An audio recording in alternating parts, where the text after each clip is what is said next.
मराकश में 6.8 शिद्दत के ज़लज़ले ने हर तरफ तबाही मचा दी। मुतासरीन की इमदाद के लिए स्टार फुटबॉलर क्रिस्टियानो रोनाल्डो भी मैदान में आ गए। आलमी शोहरत याफ्ता फुटबॉल स्टार क्रिस्टियानो रोनाल्डो ने अपने इंस्टाग्राम पर ज़लज़ले के मुतासरीन के लिए एक जज्बाती पैगाम शेयर किया है और कहा कि मैं मराकश में आने वाले ज़लज़ले में हलाक शुदगान के अहले खाना और दोस्तों के साथ गहरी ताज़ियत का इजहार करता हूँ।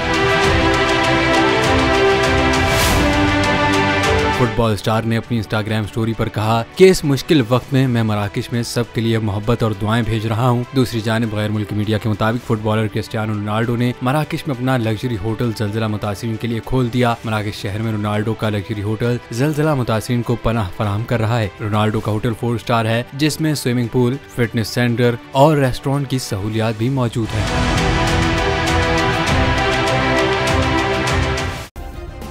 सब्सक्राइब करें और बेल दबाएं ताकि कोई खबर रह न जाए।